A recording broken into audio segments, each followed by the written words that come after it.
Okay, so I've had people DMing me, and I've seen comments before like, hey, well, why don't you try doing like Uber? Because you could make some money on the side, you wouldn't make enough to affect disability, and just get yourself some extra money to help yourself out.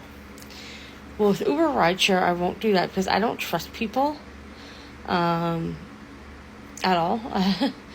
And so if I don't know you, you're not getting in my vehicle. I would not even drive taxi for the same reason. Like, I don't trust people. I have bad anxiety when it comes to strangers. Stranger danger, if you will, especially getting into my vehicle. So that's why I was never interested in doing rideshare.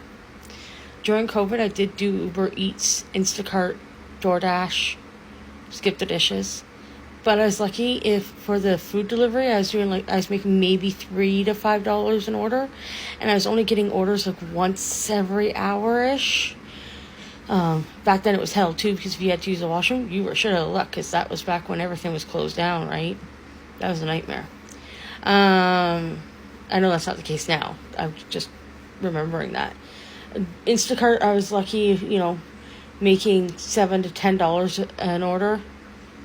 And all this, of course, if there's no tips. If there's tips, then it'll depend it. I know some people tip really well, some people don't tip at all, and some people give you small tips. Which, we're in a society where tips are expected, and I don't believe in that. I don't think tips should be expected. I think tips should be earned. But I digress. It's not my call on that. Anyways, back to what I was saying.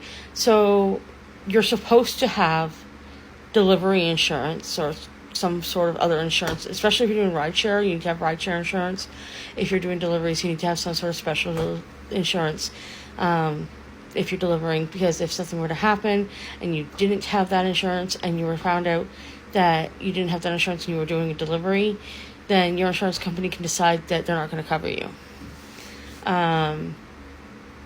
That's what at least I was told with my current insurance provider. I'm with Desjardins, and that's what they told me back then. Whether it's the same now or it's changed, I don't know. And so I wasn't making enough to cover the gas that I was using back then. The market was absolutely flooded back then, and it might have changed a bit now, but I know back then the market was absolutely flooded, and I was not getting that many orders, jobs, whatever you want to call them. So that was part of the issue, is the fact that I wasn't making enough money to cover the debt, right? So I'm putting wear and tear on my vehicle, which means I'm going to need to replace parts sooner. I'm not getting enough money to pay out. Not getting enough money to cover the difference in gas between regular driving and work driving. Now we need to look at the current.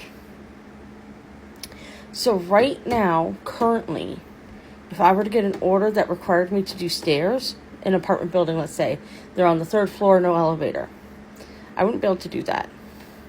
I do not have the mobility to be able to do that at this time. Let's say even the fact of, I can't lift heavy items. So, back then I used to take a friend with me. I had a friend that could come with me because they didn't work during COVID. And they would do all the heavy lifting. Cases of water, cases of Gatorade, pop, whatever.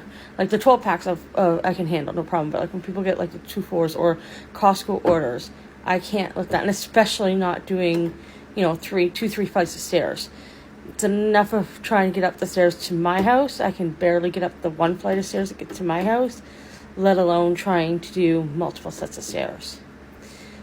So, heavy lifting and stairs. My mobility just can't handle it, unfortunately. And then again, back to wear and tear on the vehicle. It's not worth it. I don't make enough to make it worth it. So that's why I'm not doing Uber or any of the delivery companies. Hope this answers your questions. Have a good day.